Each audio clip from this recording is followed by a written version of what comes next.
Let's start with today's class. बिना किसी देरी के देखो यार, बिजनेस स्टडीज के चैप्टर 1 के नोट्स आउट हो चुके हैं। बहुत जल्दी बुक 1 पूरी पूरी नोट्स में आउट कर दूंगा इसी चैनल पे। लर्न करो क्लास 11th एंड 12th जनवरी में A to Z आपके पास बिजनेस स्टडीज के नोट्स आ जाएंगे, मेरी गारंटी है। उसके अलावा नोट्स आपको उसके अलावा ना एनसीईआरटी पढ़ के जाने हैं, ना कोई गाइड बुक पढ़ के जानी है, ना कोई प्रीवियस ईयर क्वेश्चंस पढ़ के जाने हैं। सारा का सारा इंक्लूड कर दिया गया है, कॉम्प्रिहेंसिव नोट्स है। ये नहीं कि 12 पेज 10 पेज के नोट्स बनाए और चल भाई काम खत्म। हमने बहुत प्यार से नोट्स बनाए हैं, A to Z डिस्क्रिप्शन लगा रखा है, माइंड मैप्स बना रखे हैं, previous year questions, sample question paper तक 2020 के 2021 के सैंपल क्वेश्चन पेपर तक उसमें यार इंक्लूड कर दिए गए। आप प्लीज आके जरूर चेक करना। बिजनेस स्टडीज के दुनिया के बेस्ट नोट्स आपको मिल जाएंगे इसी चैनल पे। आपको एक एप्लीकेशन डाउनलोड करनी होगी, उसका प्रोसीजर अलग से आपको पता लग जाएगा। इनफैक्ट अभी 12 बजे चैप्टर 1 के नोट्स आउट हो जाएंगे, आप प्लीज उनको जाके जरूर देखना। Let's start. Sir, business finance में हमने 3 डिसीजन पढ़ लिए हैं, 3 डिसीजन पढ़े थे। उसके बाद हमारा आता है एक टॉपिक, उसका नाम है एफपी, फाइनेंशियल प्लानिंग क्या होता है। तो उसके पहले बारे में आप डेफिनेशन पढ़ो। फाइनेंशियल मैनेजमेंट से अलग क्या है, फाइनेंशियल प्लानिंग के ऑब्जेक्टिव्स क्या है, और लास्ट में हम पढ़ रहे होंगे कि फाइनेंशियल प्लानिंग की इंपॉर्टेंस क्या है at the end of the day.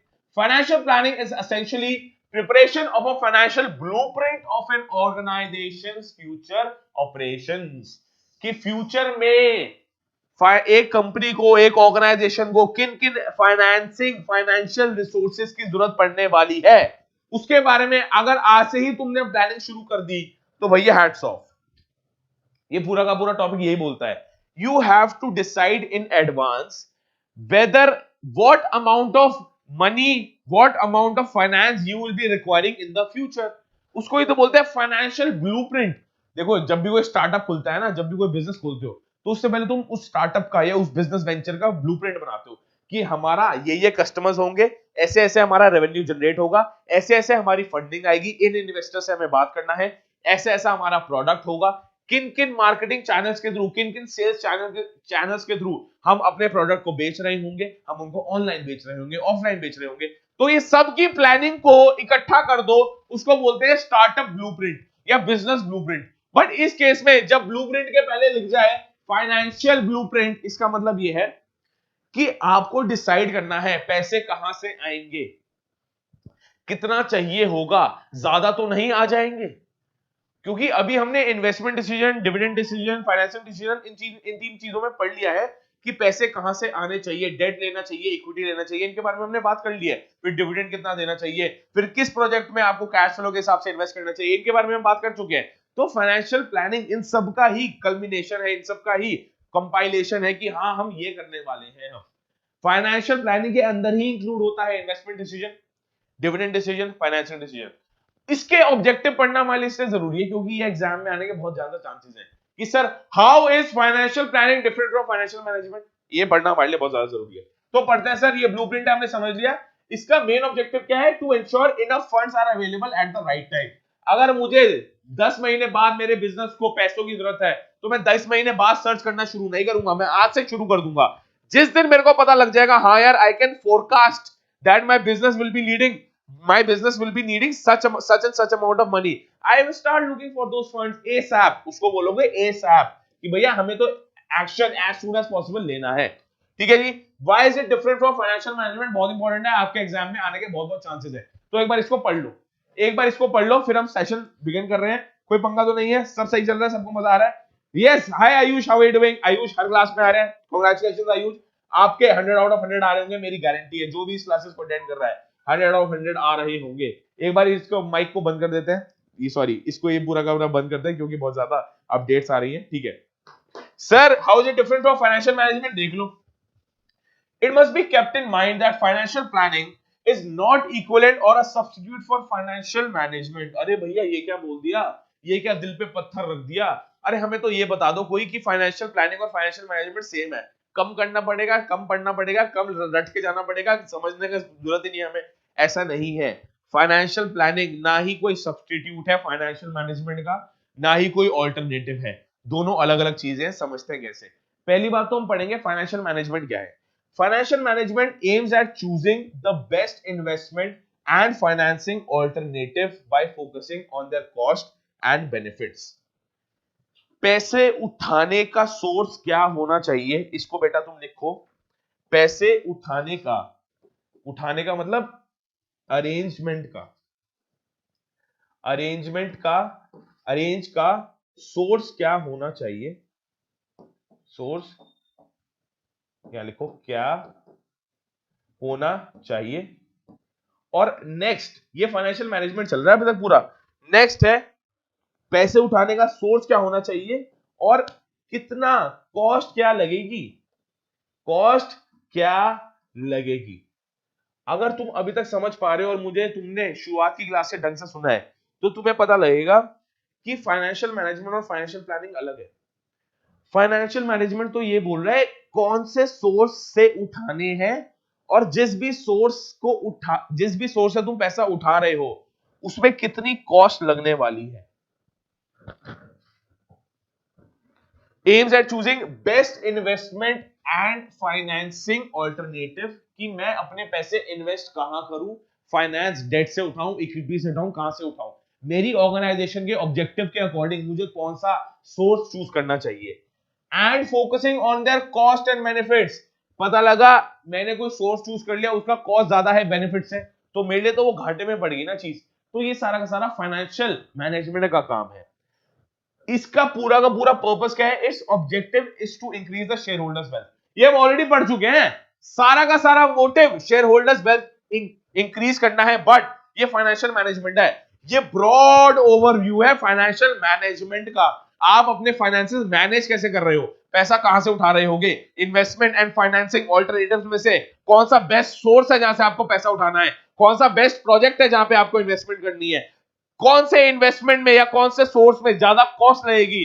अगर कॉस्ट ओवर बेनिफिट लगेगा तो भैया मेरे लिए वो घाटे की बात है। तो कॉस्ट एंड बेनिफिट मेरे को आपस में मिला के चलना है, देख के चलना है। मेरा फाइनल एम क्या होना चाहिए, to increase the share holders wealth. पर सर ये तो सिर्फ फाइनेंशियल मैनेजमेंट की बात कर रहे हैं। अब हम बात करने वाले हैं हमारे मेगा टॉपिक की। सर इसको लिख लो, मेगा टॉपिक। मेगा टॉपिक की आज हम बात करने वाले हैं वो है फाइनेंशियल प्लानिंग। सुन लो, financial planning strives to achieve the following twin objectives. Sir twin दो ऑब्जेक्टिव्स फॉलो करता है, ये रट लेना, पहले समझ लो, पर इसको रट के आना क्योंकि ये लिखना आएगा, आपको आना पड़ेगा। ये आप लिख रहे होगे एग्जाम में, गारंटी बता रहा हूं, या एग्जाम में आप लिख रहे होगे, ये एग्जाम में आप लिख रहे होगे, मैं गारंटी बता रहा हूं। ठीक है जी, चलो सबसे पहला ऑब्जेक्टिव क्या है, to ensure availability of funds whenever they are required. यहां लिखो, सही टाइम पर, सही मात्रा में, सही टाइम पर, सही अमाउंट में फंड्स अवेलेबल करवाना, फंड्स अवेलेबल करवाना, ये है फाइनेंशियल प्लानिंग। अब तुम बोलोगे सही टाइम पर तो हमने समझ लिया, availability of funds whenever these are required तो हमने समझ लिया कि सही टाइम पर फंड्स अवेलेबल होना चाहिए। पर ये कहां से ले गए आप बात, ये कौन सी बात लेके आ रहे हो कि सही अमाउंट में फंड्स, ये फंड्स है, सही अमाउंट्स में भी फंड्स अवेलेबल करवाना, ये क्या लिखा है, ये सेकंड ऑब्जेक्टिव है। To see that the firm does not raise resources unnecessarily. In short, जो भी आप रिसोर्स उठा रहे हो वो ऑप्टिमम क्वांटिटी और क्वालिटी में उठाओ, ये नहीं कि अननेसेसरी उठाते ही चले गए। तो ये लाइन अपने आप में कंप्लीट है, इस लाइन को रट लो, इस लाइन को देख लो। सर सही टाइम पर सबसे पहला ऑब्जेक्टिव देख लो, सही टाइम पर सबसे पहला ऑब्जेक्टिव, सही टाइम पर सही अमाउंट में सेकंड ऑब्जेक्टिव। फाइनेंशियल प्लानिंग के ऑब्जेक्टिव एक लाइन में डिस्कस कर दिए, सही टाइम पर सही अमाउंट में फंड्स अवेलेबल करवाना ही फाइनेंशियल प्लानिंग के दो मोटिव है। यही बात करें फाइनेंशियल मैनेजमेंट का तो उसका ये पूरी की पूरी लाइन पढ़ लेना, उठाने अरेंज कहां से करने हैं, कौन से सोर्स से करने हैं, और लास्ट में उनकी कॉस्ट क्या होगी। बट नहीं सर, यहां पे तो अलग बात है, यहां पे है सही टाइम पर सही रिसोर्सेज सही अमाउंट में फंड्स इकट्ठे करना, फंड अवेलेबल करवाना, इसको बोलते हैं financial planning. I am sure समझ आ गया होगा, फिर यार इंग्लिश में लिख रखा है, इंग्लिश में तुम पढ़ सकते हो, मैंने तुम्हें जिसमें बता दिया, घबराने की बात नहीं है। जब तक मैं हूं इनका डिटेल में तुम्हें बता दूंगा, यहां पे एक एक लाइन में तुम्हारा सारा का सारा समझ आ गया होगा, I am sure. Sir this include a proper estimation of funds required for different purposes such as for the purchase of long term assets or to meet day to day expenses of the business etc. कि भाई हमें funds चाहिए ही क्यों, हमें funds चाहिए multiple reasons के लिए, कि हमें किसी ना किसी प्रोजेक्ट में इन्वेस्ट करना है अपने लॉन्ग टर्म सस्टेनेबिलिटी के लिए। हमने बहुत बार पढ़ रखा है यार कि तुम कैश ला रहे होगे, फंड चाहिए होगे तुम्हें, तो तुम क्या कर रहे होगे, बिजनेस का ग्रोथ तभी हो रहा होगा, फिर तुम्हें day to day functioning of the business में भी कैश चाहिए, डे टू डे फंक्शनिंग में भी सोर्सेज ऑफ फाइनेंस चाहिए, फाइनेंस अवेलेबल करवाना है। Apart from this there is a need to estimate the time at which, time element जब आ जाता है ना, तो फाइनेंशियल प्लानिंग का वर्ड याद रखना, टाइम एलिमेंट। देख लो यहां लिखा हुआ है, यहां मैंने लिखा था सही टाइम पर, टाइम एलिमेंट जब आ जाता है तो फाइनेंशियल प्लानिंग का वक्त आता है। estimate the time at which these funds are made available. Financial planning also tries to specify possible sources of these funds. It estimate to, it aims to, जरूरी नहीं है कि हमारा पॉसिबल सोर्सेज हमें पता हो, बट हाँ हम ट्राई करते हैं कि यार हम किस किस सोर्सेज से पैसा उठा सकते हैं। बट मेन इंपॉर्टेंट एलिमेंट है इसमें टाइम, सही टाइम पे तुम्हें पता होना चाहिए कि किस टाइम पे तुम्हें कितना रिसोर्स चाहिए होगा। समझ आ गई? ठीक है। Second objective, to see that the firm does not raise resources unnecessarily. भैया excess funding is almost as bad as inadequate funding. इसको तुम रिप्लेस करके लिख लो, excess sleep, तुम्हारे लिए बोल रहा हूं मैं, excess sleep is almost as bad as inadequate sleep. Optimum मात्रा में होना चाहिए, ना एक्सेस होना चाहिए ना उसकी डेफिशिएंसी होनी चाहिए। एक ऑप्टिमम मात्रा में तुम्हें पता होना चाहिए कि तुम्हारी कितनी स्लीप तुम्हें चाहिए। एक ऑप्टिमम मात्रा में पता होना चाहिए from the point of view of an organization कि तुम्हें फंडिंग कितनी चाहिए, because excess funding is almost as bad as inadequate funding. Funds कम है तब पंगा है, फंड ज्यादा है तब पंगा है। Even if there is some surplus money, good financial planning would put it to the best possible use so that financial resources are not left idle and does not unnecessarily add to the cost. तुमने 10 करोड़ रुपए ले लिए, कहीं से उठा लिए 10 करोड़ रुपए और जरूरत है सिर्फ 5 करोड़ रुपए की, चलो तुम्हारे पास सरप्लस आ गया, तुम्हारे पास 5 करोड़ का सरप्लस आ गया। अब बोल रखा है बेस्ट ऑर्गेनाइजेशन वो है जो इन 5 करोड़ को बेस्ट पॉसिबल यूज में लगाएगी और उनसे कुछ ना कुछ इंटरेस्ट कमा लेगी। उनको कभी कभी ऐसे कभी भी 5 करोड़ को आइडल नहीं छोड़ेगी कि हाँ यार ये तो ऐसी पड़े हैं कोई बात नहीं, 5 करोड़ रखे रहने दो। 5 करोड़ पे भैया जहां से तुमने पैसा उठाया उनको कुछ इंटरेस्ट तो दे रहे होगे, तो तुम्हें अपने रिसोर्सेज को, अपने 5 करोड़ को, अपने एक्सेस अमाउंट को, तुम्हें चाहिए था 5 करोड़, तुमने उठाया 10 करोड़, तो इस केस में एक्सेस अमाउंट कितना हो गया? 5 करोड़। तुम्हें अपने एक्सेस अमाउंट को किसी ऐसे रिसोर्स में, ऐसे यूज में लगाना पड़ेगा ताकि जो तुम इंटरेस्ट दे रहे हो, किसी ना किसी चीज को तुम इंटरेस्ट दे रहे होगे, किसी ना किसी इन्वेस्टर से तुमने पैसा उठाया होगा, उसको भी तुम सेटिस्फाई कर सको कि हाँ यार तुम्हारा दिया हुआ पैसा खराब नहीं जा रहा, सड़ नहीं रहा। बोलते हैं ना पैसा सड़ रहा है, सड़ रहा है मतलब एक जगह पड़ा है ना, उसका यूज हो रहा है, बस वो आइडल पड़ा है। सर पैसा का आइडल होना इट इज अ डैमेज, तो आइडल नहीं छोड़ना, हमें अननेसेसरी कॉस्ट ऐड नहीं करनी, हमें उसका कुछ ना कुछ यूटिलाइजेशन करना है। वही ये वाला पूरा का पूरा पॉइंट बोलता है कि firm does not raise fund unnecessarily, right. इसी के साथ यार हमारे ऑब्जेक्टिव होते हैं खत्म। अब हम पढ़ने वाले हैं, इसी के साथ यार सारे सारे हमारे ऑब्जेक्टिव होते हैं खत्म, राइट। ऑलराइट, अब हम पढ़ने वाले हैं इंपॉर्टेंस। अब जो हमारा नेक्स्ट टॉपिक है, अब जो हमारा नेक्स्ट टॉपिक आने वाला है वो है इंपॉर्टेंस ऑफ फाइनेंशियल प्लानिंग। बहुत इंपॉर्टेंट है, 5-6 पॉइंट है, इनको एक बार पढ़ लो छोटा सा, उसके बाद हमारा आज का पार्ट खत्म हो रहा होगा, राइट। इट ट्राइज टू, यार फाइनेंशियल प्लानिंग के हमने ऑब्जेक्टिव समझ लिए। अब तो यार कोई फाइनेंशियल मैनेजमेंट के इंपॉर्टेंस बोलते हैं, कोई फाइनेंशियल प्लानिंग के इंपॉर्टेंस बोलते हैं, कॉमन ही रहने वाले पॉइंट्स तुम देख रहोगे कैसे। इट ट्राइज टू फोरकास्ट, अरे यार फाइनेंशियल प्लानिंग, प्लानिंग तो हमेशा फोरकास्ट होता है ना, मतलब तुम प्रेजेंट में रह के, प्लानिंग का मतलब ही क्या होता है, प्रेजेंट में रह के फ्यूचर के बारे में सोच रहे हो। प्लानिंग कोई पास्ट की प्लानिंग थोड़ा ना कर रहे हो, प्लानिंग तो तुम हमेशा फ्यूचर की कर रहे हो। You are forecasting what is going to happen in future. In short business finance इस चैप्टर में तुम फोरकास्ट कर रहे हो, तुम्हें कितना फंड चाहिए, कहां से लेना होगा, उसका कॉस्ट क्या होगा, फिर अननेसेसरी फंड तो नहीं आ जाएंगे हमारे पास, तो ये फोरकास्ट को कर रहा है अंडर डिफरेंट सर्कमस्टेंसेस। तो by doing so it helps the firm to face eventual situation in a better way. जितना जल्दी तुम बेटर प्लानिंग करोगे ऑफ फाइनेंसेस, उतना बेटर तुम आगे रहने वाले हो, उतना बेटर तुम्हारी कंपनी परफॉर्म करने वाली है, ये बोल रखा है। कुछ खास पॉइंट नहीं है, बस ये पॉइंट है कि हाँ तुम फोरकास्ट कर रहे हो, प्लानिंग का फोरकास्ट कर रहे हो, बिजनेस फाइनेंस का, तुम्हें फाइनेंस कितना चाहिए, तो वो अच्छी बात है। It will turn into a good side, it will turn into a good proposition for the business firm. जो भी तुम बिजनेस ऑर्गेनाइजेशन चला रहे हो उसके लिए एक अच्छी बात है कि तुम पहले ही फोरकास्ट करके चल रहे हो, क्योंकि कोई आपदी आती है, जैसे कोई एपिडेमिक आता है, कोई पेंडेमिक आ जाता है, तुम्हारे पास लिक्विडिटी खत्म हो जाती है, तो यार फर्म उसके लिए एकदम रेडी है, हाँ यार हमारे पास इतना कैश रिजर्व, इतना फंड अवेलेबल है, अगर कुछ मिस हैपनिंग भी हो जाती है तो हमारी बिजनेस फर्म कहीं जा नहीं रही, डूब नहीं रही। ठीक है जी। It helps in avoiding business shocks and surprises. Similar बात, शॉक्स एंड सरप्राइजेस, भैया स्टॉक मार्केट गिर गई, तुम्हारी फर्म की एक फैक्ट्री बंद हो गई, गवर्नमेंट रेगुलेशन आ गई कि तुम्हारा जो प्रोडक्ट बेच रहे थे उसको आप वैसे नहीं बेच सकते, उसमें थोड़ा अमेंडमेंट करना पड़ेगा, अमेंडमेंट के चक्कर में, मॉडिफिकेशन के चक्कर में तुम्हारे कस्टमर्स अनसैटिस्फाई हो गए, तो ये शॉक्स है, ये सरप्राइजेस है।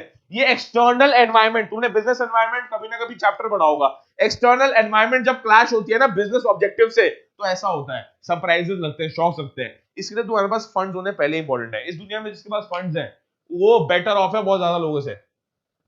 मैंने ये नहीं कहा इस दुनिया में जिसके पास सिर्फ फंड्स हैं वो सबसे बेस्ट है, बट इस दुनिया में जिसके पास फंड्स अवेलेबल है ना वो बेटर ऑफ है, वो ज्यादा काम करवा सकता है, उसकी ऑर्गेनाइजेशन बेटर प्रिपेयर हो सकती है फॉर एनी शॉक्स और surprises, right. If it helps in coordinating various business functions, example sales and production, by providing clear policies and procedures. किस डिपार्टमेंट को कितना कितना पैसा चाहिए, पहली बात तो इफ नहीं है, ये इट है। किस डिपार्टमेंट को कितना पैसा चाहिए वो पहले ही अगर बता देंगे तो आपस में सिनर्जी रहेगी, क्लैशेस कम होंगे, और पता होगा हाँ यार ये डिपार्टमेंट इतना अप्रोच कर रहा है, सेल्स एंड मार्केटिंग डिपार्टमेंट की जो फंडिंग मांग रहा है बिजनेस ऑर्गेनाइजेशन से, वो मांग रहा है 10 करोड़ रुपए, क्योंकि उनको पूरे साल इतना स्पेंड करना है। सिमिलरली फाइनेंस डिपार्टमेंट अलग मांग रहा होगा, फिर आपका एचआर डिपार्टमेंट अलग मांग रहा होगा, रिक्रूटमेंट डिपार्टमेंट अलग मांग रहा होगा, फिर आपका आर&डी डिपार्टमेंट अलग मांग रहा होगा। ये सब आपस में समझ पाएंगे यार हमारे ऑर्गेनाइजेशन के रिसोर्सेज कहां कहां जा रहे हैं, तो ये ट्रांसपेरेंसी भी लेके आता है, and it creates a synergy coordination that what different departments are seeking for, और वो डिपार्टमेंट किस किस फॉर्म में उस फंड को यूज करने वाले हैं। तो हाँ आपस में एक ट्रांसपेरेंसी आती है, एक फ्रेंडली एटीट्यूड आता है, हाँ यार मेरे को उस डिपार्टमेंट के बारे में थोड़ा बहुत पता है, right. Last, second last, it provides a link between investment and financing decisions on a continuous basis. वही सेम बात कि सर फाइनेंसिंग डेट उठाना है या इक्विटी उठाना है, इन्वेस्टमेंट कहां पे इन्वेस्ट करना है, कौन से प्रोजेक्ट में इन्वेस्ट करना है, अगर हमें पहले ही पता होगा कि कौन से सोर्सेज से हम पैसा उठाने वाले हैं, कितना पैसा उठाने वाले हैं, वो किस किस इन्वेस्टमेंट प्रोजेक्ट में जाने वाला है, तो हमारा फाइनेंसिंग डिसीजन और इन्वेस्टमेंट डिसीजन इसमें बहुत ज्यादा इन्फ्लुएंस होते हैं। अगर हम पहले से प्लान करके चलेंगे तो मजा आ जाएगा। फाइनेंशियल प्लानिंग कुछ नहीं है, प्लानिंग के मेरिट्स क्या होते हैं, बस उसके पीछे फाइनेंशियल वर्ड लगा दिए कि भैया इन्वेस्टमेंट और फाइनेंशियल डिसीजन में एक सिनर्जी रहेगी, उनमें पता लग जाएगा कि हाँ यार हमें किस टाइम पे कितना पैसा उठाना है, किस वे से उठाना है, डेट उठाना है, इक्विटी उठाना है। सिमिलरली जो उठा लिया पैसा अब वो कहां जाएगा ताकि हम प्रॉफिट में आ जाए, तो वो प्लानिंग करके चलोगे तो इन डिसीजन में भी जो हमने फाइनेंशियल डिसीजन, इन्वेस्टमेंट डिसीजन पढ़े हुए हैं वो भी बेटर परफॉर्म हो रहे होंगे, राइट। और लास्ट है detail plans of action prepared under financial planning, reduce waste, duplication of efforts and gaps in planning. मैं मजाक नहीं कर रहा, सिर्फ ये 5 पॉइंट लिख के आना तुम्हारे फुल है। अगर ये 5 मार्क्स का आएगा ना, ये लिख के आ जाओगे तुम अगर, और एक छोटा सा डायग्राम और बनाया ना, मजा आ जाएगा, 5 आउट ऑफ 5 मिल जाएंगे तुम्हें इसमें। Sir detailed plans of action, अगर तुम पहले से ही प्लान ऑफ एक्शन लेके चलोगे, डिटेल एनालिसिस करके चलोगे, सर मैं ये ऑप्शन चूज करूंगा तो इसका प्रोज एंड कॉन्स ये है, ये ऑप्शन चूज करूंगा तो प्रोज एंड कॉन्स ये है, अगर तुम पहले से ही डिटेल प्लानिंग करा के चलोगे तो सर तुम्हारे कोई भी वेस्ट नहीं होंगे एफर्ट्स। पहली बात तो कोई भी एफर्ट वेस्ट नहीं होगा, कोई भी रिसोर्स वेस्ट नहीं होगा। तुम्हें जैसे हमारा एग्जांपल था 5 करोड़ रुपए सरप्लस आ गया, तुम्हें पता है यार उसको कहां लगाना है, तुम घबराओगे नहीं कि नहीं नहीं मेरा पैसा सड़ रहा है, नहीं तुम उसको कहीं ना कहीं लगा दोगे। Duplication of efforts, sir sales and marketing department सोच रहा है कि हम ये वाला मार्केटिंग कैंपेन चलाएंगे 10 दिन बाद और उसके लिए पैसा 10 दिन बाद मांगेंगे, वर्सेस एक और मार्केटिंग डिपार्टमेंट है तुम्हारी, यार कंपनी में मल्टीपल डिपार्टमेंट एक है बट मल्टीपल टीम्स होती है, तो हमारे मान लेते हैं एक टीम ए है एक टीम बी है, अब ए मार्केटिंग टीम अलग कैंपेन चला रही है, बी मार्केटिंग टीम अलग कैंपेन चला रही है।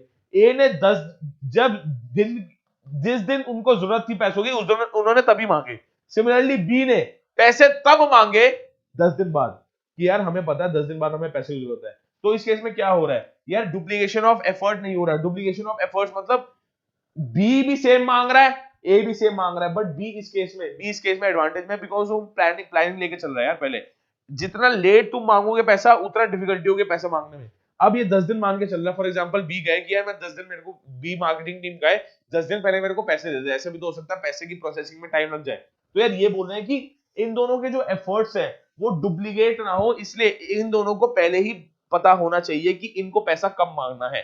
फाइनेंशियल प्लानिंग क्या है, अलग अलग मार्केटिंग टीम को अलग अलग पैसा चाहिए होगा, कहां से चाहिए होगा, बिजनेस ऑर्गेनाइजेशन से चाहिए होगा। तो वो ये बोल रहा है कि भाई डुप्लीकेशन ऑफ एफर्ट्स रिड्यूस होता है, पहले ही दोनों को पता होगा कि हमें किस डायरेक्शन में जाना है, किस वे में जाना है, पता लगा ए और बी दोनों सेम मार्केटिंग कैंपेन सोच रही है, तो फाइनेंशियल प्लानिंग जब वो करेंगे दोनों का बजट ऑलमोस्ट सिमिलर आ रहा है। या लेट्स से ए, बहुत अच्छा एग्जांपल है ये, तुम लिख के आ भी सकते हो, ए मार्केटिंग टीम है, बी मार्केटिंग टीम है, ए भी सेम कैंपेन पे काम कर रही है, बी भी सेम कैंपेन पे काम कर रही है। ए का बजट आया 10 करोड़ और बी का बजट आया 5 करोड़, तो ऑब्वियसली जो ऑर्गेनाइजेशन है अगर इन दोनों का कैंपेन ऑलमोस्ट मिलता जुलता सा है तो बी को प्रेफर करेगी, क्योंकि वो चाहती नहीं कि हमारे रिसोर्स जो बी प्रपोजल लेके आ रही है वो सिर्फ 5 करोड़ में हो रहा है, जो ए मार्केटिंग टीम प्रपोजल लेके आ रही है वो 10 करोड़ में हो रहा है, तो कंपनी तो अपने 5 करोड़ रुपए बचाएगी ना उस केस में। इस केस में क्या हो रहा है, रिडक्शन ऑफ वेस्ट, वेस्ट नहीं हो रहे पैसे, ठीक है, रिड्यूस वेस्ट हो रहा है, डुप्लीकेशन ऑफ एफर्ट्स, ए और बी दोनों कैंपेन नहीं चला पा रहे, सिर्फ एक बंदा चलाएगा जिसकी कॉस्ट कम होगी, कंपैरेटिवली कम होगी। और लास्ट में गैप्स इन प्लानिंग, भैया पहले ही सोच के चलना है, 10 दिन का काम 10 दिन बाद नहीं सोचना, 10 दिन का काम अभी से ही सोच के चलना है, तभी अच्छी प्लानिंग हो पाएगी। इसी के साथ यार आज खत्म करते हैं आज का topic. Thank you so much everyone for joining in. Part 5 अब खत्म होता है। दुनिया के बेस्ट नोट्स और बिजनेस स्टडीज आपके पास as I told you earlier available हो जाएंगे। लर्न करो तो लाइव लर्निंग ऐप पे हमारी खुद की एप्लीकेशन है यार, आप डाउनलोड कर सकते हो, लिंक डिस्क्रिप्शन बॉक्स में आपको मिल जाएगा। सारे के सारे दुनिया के बेस्ट नोट्स और क्लास 12 आपको वहां पे मिल रहे होंगे, सारे के सारे क्लासेस आपको मिल जाएंगे। अगर आप चैनल पे नए हो तो प्लीज लाइक जरूर कीजिएगा और चैनल को सब्सक्राइब कर लो, क्योंकि कॉमर्स और ह्यूमैनिटीज वालों के लिए अल्टीमेट स्टॉप है। Notes, PDFs, best videos, best premium quality content आपके लिए चैनल पे आने वाला है, आ रहा है, हर रोज आ रहा है। लाइव क्विजेस यार आप वहां पे दे सकते हो, बहुत सारे क्विजेस हमने फ्री रख रखे हैं, कोई भी आके उनको अटेम्प्ट कर सकते हैं, आपकी अच्छी सी प्रैक्टिस हो जाएगी। और लास्ट में all video lectures at one place, बेटा all video lectures at one place. अब यार बिजनेस फाइनेंस का पार्ट 5 हमने कर लिया है, 5 के 5 पार्ट वहां पे अपडेट हो जाएंगे, फ्री स्टडी मटेरियल रिसोर्स में आप जाके देख सकते हो। 5 के 5 पार्ट, आपको यूट्यूब पे आने की जरूरत ही नहीं है, जैसे एग्जाम आएगा एप्लीकेशन खोलो, ए टू जेड सारे के सारे पार्ट्स आप देख डालना, राइट। अगर आपने हमें टेलीग्राम ग्रुप पे ज्वाइन नहीं किया तो प्लीज आगे करो, टेलीग्राम ग्रुप का लिंक डिस्क्रिप्शन बॉक्स में दे रखा है। Thank you so much everyone for joining इन। बहुत अच्छा लगा आपसे बात करके, बहुत अच्छा लगा ये क्लास लेके। अगर कोई भी डाउट है, कोई भी दिक्कत है, मेरे को कमेंट सेक्शन में प्लीज बताना, और जरूर बताना कि हम इस स्टडी को, इस पूरे के पूरे वे को कैसे इंप्रूव कर सकते हैं आप सबके सामने। Thank you so much everyone, have a great day, bye bye.